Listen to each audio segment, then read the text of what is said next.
ओम श्री गणेशाय नमः। जय मां संतोषी। आज शुक्रवार के पावन दिन मां संतोषी की कृपा और आशीर्वाद प्राप्त करने के लिए हम श्रद्धापूर्वक संतोषी माता व्रत कथा का श्रवण करेंगे।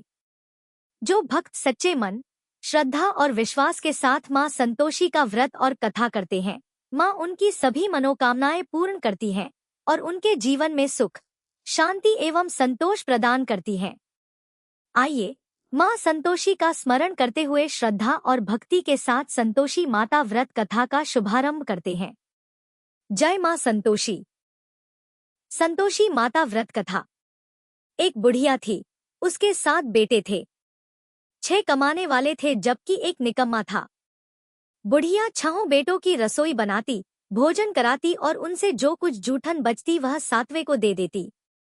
एक दिन वह पत्नी से बोला, देखो मेरी माँ को मुझ पर कितना प्रेम है। वह बोली, क्यों नहीं, सबका झूठा जो तुमको खिलाती है। वह बोला, ऐसा नहीं हो सकता है, मैं जब तक आंखों से न देख लूं मान नहीं सकता। बहू हंसकर बोली, देख लोगे तब तो मानोगे। कुछ दिन बाद त्योहार आया। घर में 7 प्रकार के भोजन और चूरमे के लड्डू बने। वह जांचने को सिर दुखने का बहाना कर पतला वस्त्र सिर पर ओढ़े रसोई घर में सो गया। वह कपड़े में से सब देखता रहा। 6 भाई भोजन करने आए। उसने देखा माँ ने उनके लिए सुंदर आसन बिछा नाना प्रकार की रसोई परोसी और आग्रह करके उन्हें जमाया। वह देखता रहा। 6 भोजन करके उठे तब माँ ने उनकी झूठी थालियों में से लड्डुओं के टुकड़े उठाकर एक लड्डू बनाया। जूठन साफ कर बुढ़िया माँ ने उसे पुकारा, बेटा 6 भाई भोजन कर गए, अब तू ही बाकी है, उठ तू कब खाएगा। वह कहने लगा, माँ मुझे भोजन नहीं करना, मैं अब परदेश जा रहा हूँ। माँ ने कहा, कल जाता हो तो आज चला जा। वह बोला, हाँ आज ही जा रहा हूँ। यह कहकर वह घर से निकल गया। 7वें बेटे का परदेश जाना चलते समय पत्नी की याद आ गई।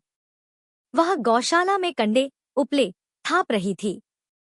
वहां जाकर बोला, हम जावे परदेश आवेंगे कुछ काल, तुम रहियो संतोष से धर्म आपनो पाल। वह बोली, जाओ पिया आनंद से हमारो सोच हटाए, राम भरोसे हम रहें ईश्वर तुम्हें सहाय। 2 निशानी आपन देख धरु में धीर, सुधी मती हमारी बिसारियो रखियो मन गंभीर।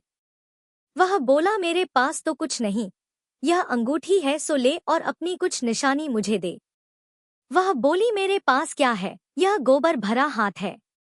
यह कहकर उसकी पीठ पर गोबर के हाथ की थाप मार दी।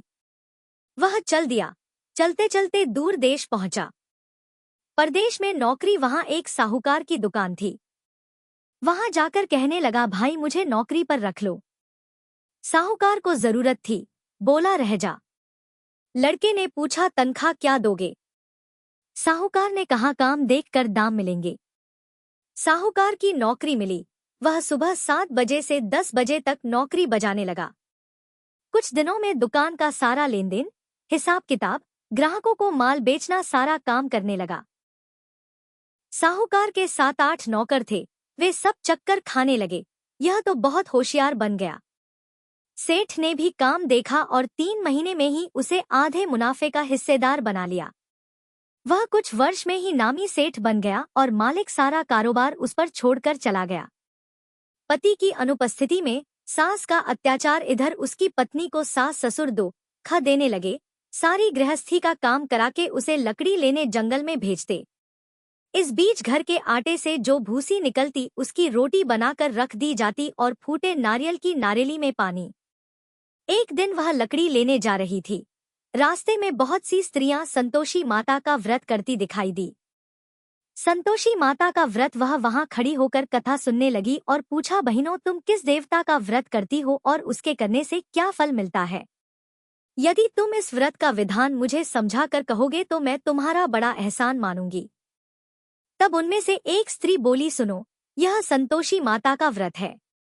इसके करने से निर्धनता, दरिद्रता का नाश होता है और जो कुछ मन में कामना हो सब संतोषी माता की कृपा से पूरी होती है। तब उसने उससे व्रत की विधि पूछी। संतोषी माता व्रत विधि। वह भक्तिनी स्त्री बोली, 1.25 आने का गुड़ चना लेना, इच्छा हो तो 5.25 आने का लेना या 1.25 रुपए का भी सहूलियत के अनुसार लाना। बिना परेशानी और श्रद्धा व प्रेम से जितना भी बन पड़े सवाया लेना। प्रत्येक शुक्रवार को निराहार रहकर कथा सुनना, इसके बीच क्रम टूटे नहीं, लगातार नियम पालन करना। सुनने वाला कोई न मिले तो घी का दीपक जला उसके आगे या जल के पात्र को सामने रखकर कथा कहना। जब कार्य सिद्ध न हो नियम का पालन करना और कार्य सिद्ध हो जाने पर व्रत का उद्यापन करना। 3 मास में माता फल पूरा करती है। यदि किसी के ग्रह खोटे भी हों तो भी माता वर्ष भर में कार्य सिद्ध करती है। फल सिद्ध होने पर उद्यापन करना चाहिए, बीच में नहीं। उद्यापन में 2.5 सेर आटे का खाजा तथा इसी परिमाण से खीर तथा चने का साग करना। 8 लड़कों को भोजन कराना, जहां तक मिले देवर, जेठ, भाई बंधु के हों, न मिले तो रिश्तेदारों और पास पड़ोसियों को बुलाना। उन्हें भोजन करा यथाशक्ति दक्षिणा दे माता का नियम पूरा करना। उस दिन घर में खटाई न खाना। यह सुन बुढ़िया के लड़के की बहू चल दी। व्रत का प्रण करना और मां संतोषी का दर्शन देना। रास्ते में लकड़ी के बोझ को बेच दिया और उन पैसों से गुड़चना ले माता के व्रत की तैयारी कर आगे चली और सामने मंदिर देखकर पूछने लगी, यह मंदिर किसका है? सब कहने लगे, संतोषी माता का मंदिर है। यह सुनकर माता के मंदिर में जाकर चरणों में लौटने लगी। दीन हो विनती करने लगी, मां मैं निपट अज्ञानी हूँ, व्रत के कुछ भी नियम नहीं जानती, मैं दुखी हूँ। हे माता, जगत जननी मेरा दुख दूर कर, मैं तेरी शरण में हूँ। माता को दया आई। एक शुक्रवार बीता कि दूसरे को उसके पति का पत्र आया और तीसरे शुक्रवार को उसका भेजा हुआ पैसा आ पहुंचा। यह देख जेठ जेठानी मुंह सिकोड़े लगे। लड़के ताने देने लगे, काकी के पास पत्र आने लगे, रुपया आने लगा, अब तो काकी की खातिर बढ़ेगी। बेचारी सलता से कहती, भैया कागज आवे रुपया आवे, हम सब के लिए अच्छा है। ऐसा कहकर आंखों में आंसू भरकर संतोषी माता के मंदिर में मातेश्वरी के चरणों में गिरकर रोने लगी। माँ, मैंने तुमसे पैसा कब मांगा है? मुझे पैसे से क्या काम है? मुझे तो अपने सुहाग से काम है। मैं तो अपने स्वामी के दर्शन मांगती हूँ। तब माता ने प्रसन्न होकर कहा, जा बेटी, तेरा स्वामी आएगा। यह सुनकर खुशी से बावली होकर घर में जा काम करने लगी। अब संतोषी माँ विचार करने लगी, इस भोली पुत्री को मैंने कह तो दिया कि तेरा पति आएगा, लेकिन कैसे? वह तो इसे स्वप्न में भी याद नहीं करता। उसे याद दिलाने को मुझे ही जाना पड़ेगा। इस तरह माताजी उस बुढ़िया के बेटे के पास जा स्वप्न में प्रकट हो कहने लगी, साहूकार के बेटे, सो रहा है या जागता है? वह कहने लगा, माता सोता भी नहीं, जागता भी नहीं हूँ, कहो क्या आ गया है? माँ कहने लगी, तेरे घर बार कुछ है कि नहीं? वह बोला, मेरे पास सब कुछ है, माँ बाप है, बहू है, क्या कमी है? माँ बोली, भोले पुत्र, तेरी बहू घोर कष्ट उठा रही है, तेरे माँ बाप उसे परेशानी दे रहे हैं। वह तेरे लिए तरस रही है, तू उसकी सुध ले। वह बोला, हाँ माताजी, यह तो मालूम है, परंतु जाऊं तो कैसे? परदेश की बात है, लेन देन का कोई हिसाब नहीं, कोई जाने का रास्ता नहीं आता, कैसे चला जाऊं? माँ कहने लगी, मेरी बात मान, सवेरे नहा धोकर संतोषी माता का नाम ले, घी का दीपक जला दंडवत कर दुकान पर जा बैठ। देखते देखते सारा लेन देन चुक जाएगा, जमा का माल बिक जाएगा, सांझ होते होते धन का भारी ठेर लग जाएगा। अब बूढ़े की बात मानकर वह नहा धोकर संतोषी माता को दंडवत घी का दीपक जला दुकान पर जा बैठा। थोड़ी देर में देने वाले रुपया लाने लगे, लेने वाले हिसाब लेने लगे। कोटे में भरे सामान के खरीददार नकद दाम दे सौदा करने लगे। शाम तक धन का भारी ठेर लग गया। मन में माता का नाम ले चमत्कार देख प्रसन्न हो घर ले जाने के वास्ते गहना, कपड़ा सामान खरीदने लगा। यहाँ काम से निपट तुरंत घर को रवाना हुआ। उधर उसकी पत्नी जंगल में लकड़ी लेने जाती है, लौटते वक्त माताजी के मंदिर में विश्राम करती। वह तो उसके प्रतिदिन रुकने का जो स्थान ठहरा। धूल उड़ती देख वह माता से पूछती है, हे माता, यह धूल कैसे उड़ रही है? माता कहती है, हे पुत्री, तेरा पति आ रहा है।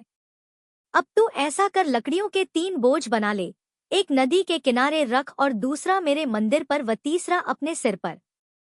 तेरे पति को लकड़ियों का गट्ठर देख मोह पैदा होगा, वह यहाँ रुकेगा, नाश्ता पानी खाकर माँ से मिलने जाएगा, तब तो लकड़ियों का बोझ उठाकर जाना और चौक में गट्ठर डालकर जोर से आवाज लगाना, लो सासू जी लकड़ियों का गट्ठर लो, भूसी की रोटी दो, नारियल के खेपड़े में पानी दो, आज मेहमान कौन आया है। माताजी से बहुत अच्छा कहकर वह प्रसन्न मन से लकड़ियों के 3 गट्ठर बनाई, एक नदी के किनारे पर और एक माताजी के मंदिर पर रखा। इतने में मुसाफिर आ पहुंचा। सूखी लकड़ी देख उसकी इच्छा उत्पन्न हुई कि हम यहीं पर विश्राम करें और भोजन बनाकर खा पीकर गांव जाएं। इसी तरह रुक कर भोजन बना, विश्राम करके गांव को गया। सबसे प्रेम से मिला। उसी समय सिर पर लकड़ी का गट्ठर लिए वह उतावली सी आती है। लकड़ियों का भारी बोझ आंगन में डालकर जोर से 3 आवाज देती है, लो सासू जी लकड़ियों का गट्ठर लो, भूसी की रोटी दो, आज मेहमान कौन आया है। यह सुनकर उसकी सास बाहर आकर अपने दिए हुए कष्टों को भुलाने हेतु कहती है, बहू ऐसा क्यों कहती है, तेरा मालिक ही तो आया है। आ बैठ, मीठा भात खा, भोजन कर, कपड़े गहने पहन। उसकी आवाज सुन उसका पति बाहर आता है। अंगूठी देख व्याकुल हो जाता है। माँ से पूछता है, माँ यह कौन है। माँ बोली, बेटा यह तेरी बहू है। जब से तू गया है तब से सारे गांव में भटकती फिरती है। घर का कामकाज कुछ करती नहीं, 4 पहर आकर खा जाती है। वह बोला, ठीक है माँ, मैंने इसे भी देखा और तुम्हें भी, अब दूसरे घर की ताली दो, उसमें रहूंगा। माँ बोली, ठीक है, जैसी तेरी मर्जी। तब वह दूसरे मकान की तीसरी मंजिल का कमरा खोल सारा सामान जमाया। एक दिन में राजा के महल जैसा ठाट-बाट बन गया। अब क्या था, बहू सुख भोगने लगी। इतने में शुक्रवार आया। शुक्रवार व्रत के उद्यापन में हुई भूल, क्या खटाई का इस्तेमाल उसने पति से कहा, मुझे संतोषी माता के व्रत का उद्यापन करना है। पति बोला, खुशी से कर लो। वह उद्यापन की तैयारी करने लगी। जेठानी के लड़कों को भोजन के लिए कहने गई। उन्होंने मंजूर किया, परंतु पीछे से जेठानी ने अपने बच्चों को सिखाया, देखो भोजन के समय खटाई मांगना, जिससे उसका उद्यापन पूरा न हो। लड़के जीमने आए, खीर खाना पेट भर खाया, परंतु बाद में खाते ही कहने लगे, हमें खटाई दो, खीर खाना हमको नहीं भाता, देखकर अरुचि होती है। वह कहने लगी, भाई खटाई किसी को नहीं दी जाएगी, यह तो संतोषी माता का प्रसाद है। लड़के उठ खड़े हुए, बोले, पैसा लाओ। भोली बहू कुछ जानती नहीं थी, उन्हें पैसे दे दिए। लड़के उसी समय हट करके इमली खटाई ले खाने लगे। यह देखकर बहू पर माताजी ने कोप किया। राजा के दूत उसके पति को पकड़ कर ले गए। जेठ जेठानी मनमाने वचन कहने लगे, लूट लूट कर धन इकट्ठा कर लाया है, अब सब मालूम पड़ जाएगा जब जेल की मार खाएगा। बहू से यह सहन नहीं हुए। माँ संतोषी से मांगी माफी, रोती हुई माताजी के मंदिर गई, कहने लगी, है माता तुमने क्या किया। हंसा कर अब भक्तों को रुलाने लगी। माता बोली, बेटी तूने उद्यापन करके मेरा व्रत भंग किया है। वह कहने लगी, माता मैंने कुछ अपराध किया है, मैंने तो भूल से लड़कों को पैसे दे दिए थे, मुझे क्षमा करो, मैं फिर तुम्हारा उद्यापन करूंगी। माँ बोली, अब भूल मत करना। वह कहती है, अब भूल नहीं होगी, अब बतलाओ वे कैसे आवेंगे। माँ बोली, जा पुत्री, तेरा पति तुझे रास्ते में आता मिलेगा। वह निकली, राह में पति आता मिला। वह पूछी, कहाँ गए थे। वह कहने लगा, इतना धन जो कमाया है उसका टैक्स राजा ने मांगा था, वह भरने गया था। वह प्रसन्न हो बोली, भला हुआ, अब घर को चलो। कुछ दिन बाद फिर शुक्रवार आया। फिर किया व्रत का उद्यापन। वह बोली, मुझे फिर माता का उद्यापन करना है। पति ने कहा, करो। बहू फिर जेठ के लड़कों को भोजन को कहने गई। जेठानी ने 1-2 बातें सुनाई और सब लड़कों को सिखाने लगी, तुम सब लोग पहले ही खटाई मांगना। लड़के भोजन से पहले कहने लगे, हमें खीर नहीं खानी, हमारा जी बिगड़ता है, कुछ खटाई खाने को दो। वह बोली, खटाई किसी को नहीं मिलेगी, आना हो तो आओ। वह ब्राह्मण के लड़के लाकर भोजन कराने लगी। यथाशक्ति दक्षिणा की जगह एक एक फल उन्हें दिया। संतोषी माता प्रसन्न हुई। संतोषी माता का फल माता की कृपा होते ही 9वें मास में उसके चंद्रमा के समान सुंदर पुत्र प्राप्त हुआ। पुत्र को पाकर प्रतिदिन माताजी के मंदिर को जाने लगी।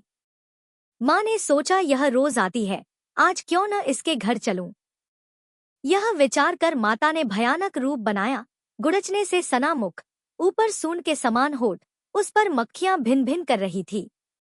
दहली पर पैर रखते ही उसकी सास चिल्लाई, देखो रे, कोई चुड़ैल डाकिन चली आ रही है, लड़कों इसे भगाओ, नहीं तो किसी को खा जाएगी। लड़के भगाने लगे, चिल्लाकर खिड़की बंद करने लगे। बहू रोशनदान में से देख रही थी, प्रसन्नता से पगली बन चिल्लाने लगी, आज मेरी माताजी मेरे घर आई है, वह बच्चे को दूध पीने से हटाती है। इतने में सास का क्रोध फट पड़ा। वह बोली, क्या उतावली हुई है, बच्चे को पटक दिया। इतने में माँ के प्रताप से लड़के ही लड़के नजर आने लगे। वह बोली, माँ मैं जिसका व्रत करती हूँ यह संतोषी माता है। सबने माताजी के चरण पकड़ लिए और विनती कर कहने लगे, हे माता, हम मूर्ख हैं, अज्ञानी हैं, तुम्हारे व्रत की विधि हम नहीं जानते, व्रत भंग कर हमने बड़ा अपराध किया है, जग माता आप हमारा अपराध क्षमा करो। इस प्रकार माता प्रसन्न हुई। बहू को प्रसन्न हो जैसा फल दिया वैसा माता सबको दे, जो पढ़े उसका मनोरथ पूर्ण हो। बोलो संतोषी माता की जय। अब सुनिए माँ लक्ष्मी जी को समर्पित वैभव लक्ष्मी व्रत कथा। एक बार एक बहुत बड़ा शहर था। इस शहर में लाखों लोग रहते थे। पहले के जमाने के लोग साथ साथ रहते थे और एक दूसरे के काम भी आते। लेकिन नए जमाने के लोगों का स्वरूप ही अलग सा है। सब अपने अपने कामों में लगे रहते हैं, किसी को किसी की कोई परवाह ही नहीं। घर के सदस्यों को भी एक दूसरे की परवाह नहीं होती है। भजन कीर्तन, भक्ति, भाव, दया, माया, परोपकार जैसे संस्कार कम हो गए हैं। शहर में बुराइयां बढ़ गई थी। शराब, जुआ, रेस, व्यभिचार, चोरी, डकैती आदि बहुत से अपराध शहर में होते रहते थे। कहावत है कि हजारों निराशा में एक अमर आशा छुपी हुई है। इस तरह इतनी सारी बुराइयों के बाद भी शहर में कुछ अच्छे लोग भी रहते थे। ऐसे अच्छे लोगों में शीला और उनके पति की गृहस्थी मानी जाती थी। शीला धार्मिक प्रकृति की और संतोषी महिला थी। उनका पति भी विवेकी और सुशील था। शीला और उनका पति ईमानदारी से जीते थे। वे कभी किसी की बुराई नहीं करते थे और प्रभु भजन में अच्छी तरह अपना समय बिता रहे थे। उनकी गृहस्थी आदर्श गृहस्थी थी और शहर के लोग उनकी गृहस्थी की सराहना किया करते थे। शीला का परिवार इसी तरह हंसी खुशी रह रहा था। पर कहा जाता है कि कर्म की गति अटल है। विधाता के लिखे लेख को कोई नहीं समझ सकता।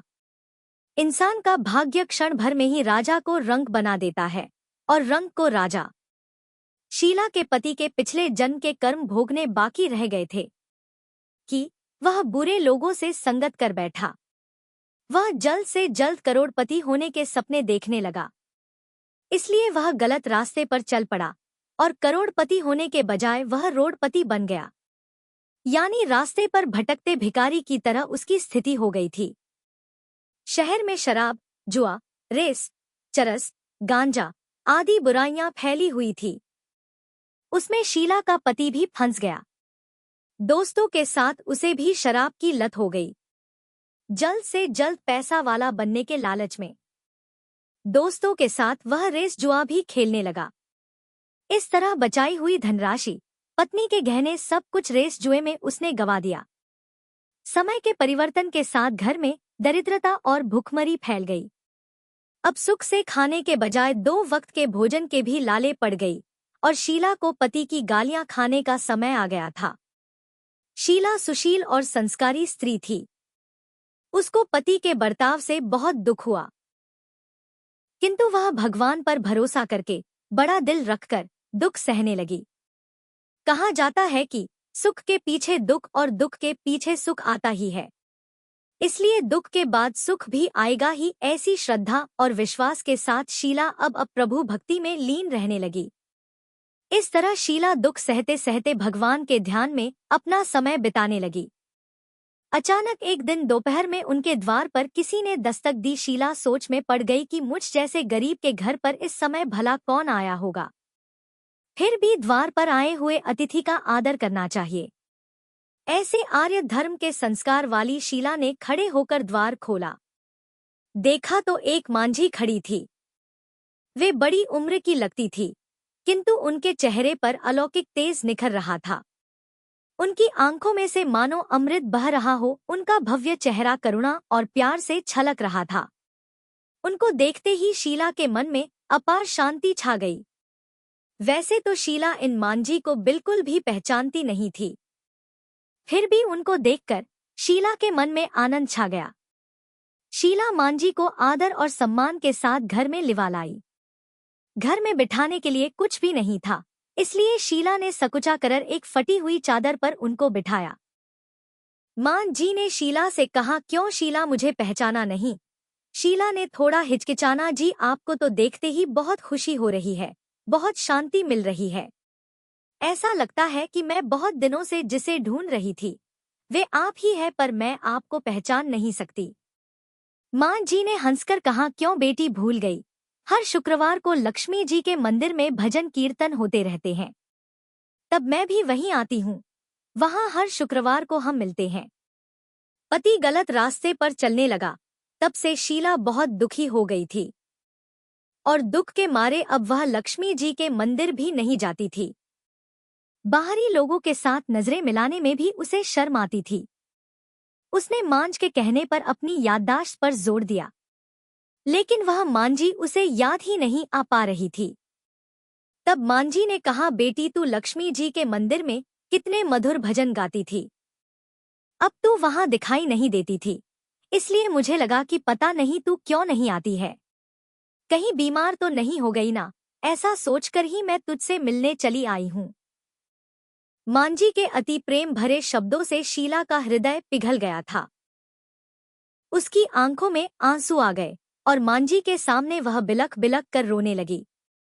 यह देखकर मांझी शीला के पास गई और उसकी सिसक पीठ पर प्यार भरा हाथ फेर कर सांत्वना देने लगी।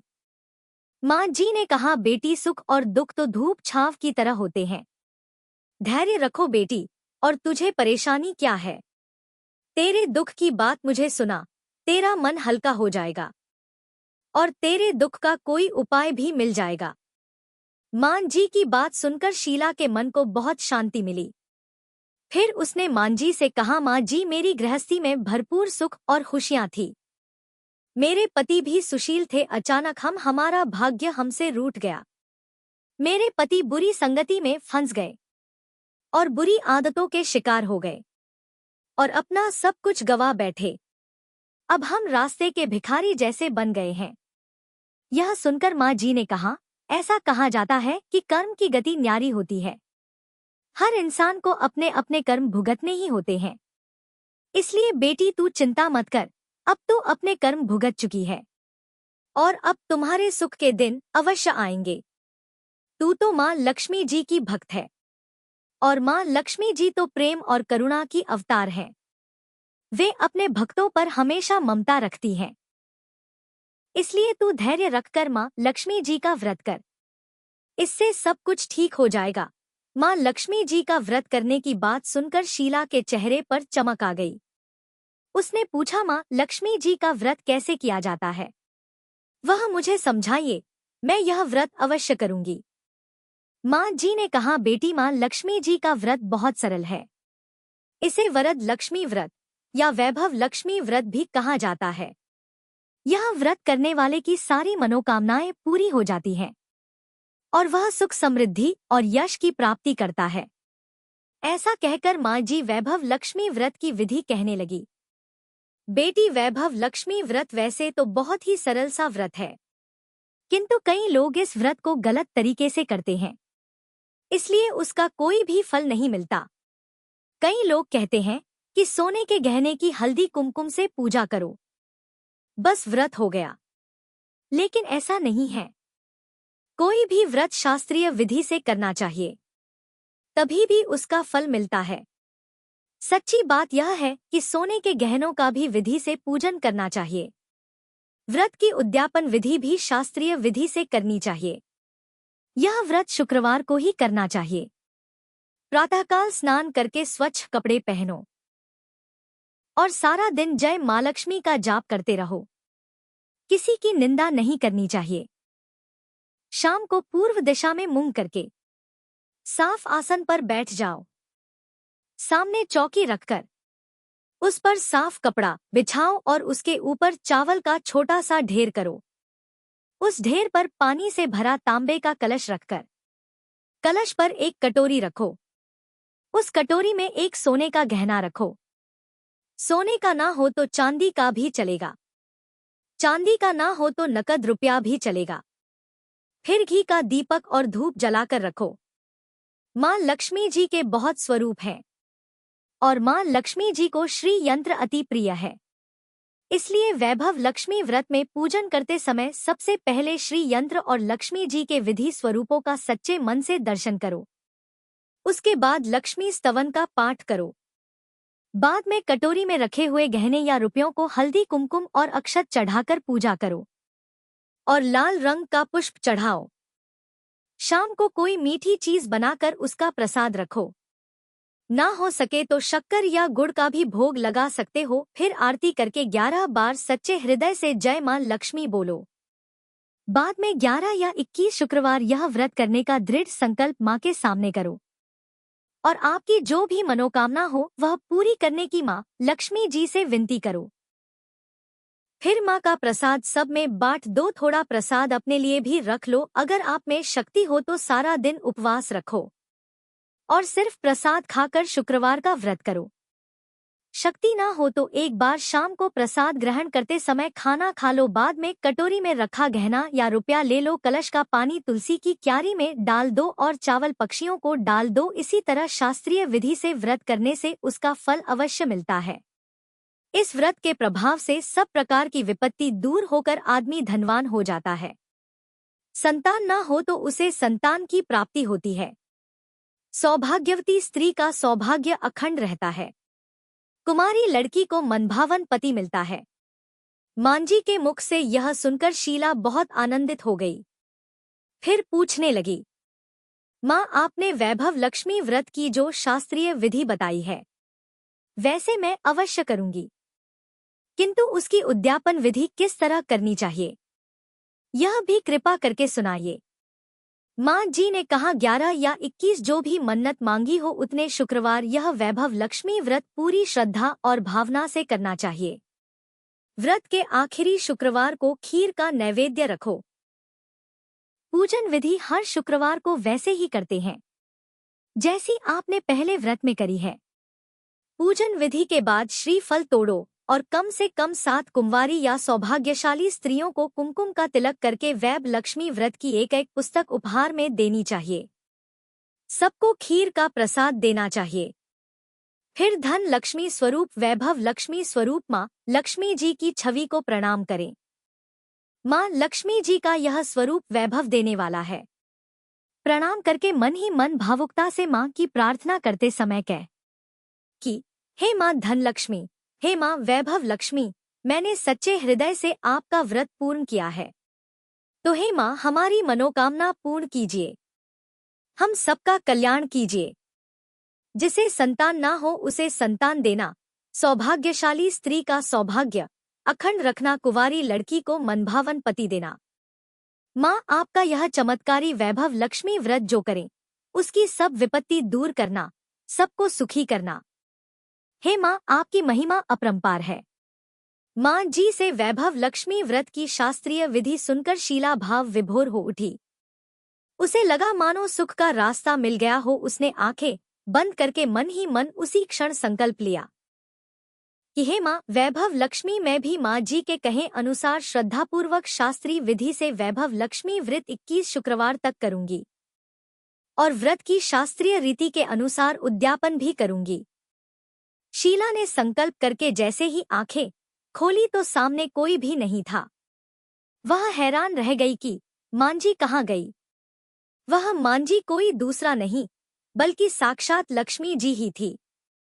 शीला लक्ष्मी जी की भक्त थी, इसलिए अपने भक्त को रास्ता दिखाने के लिए माँ लक्ष्मी देवी जी का रूप धारण करके शीला के पास आई थी।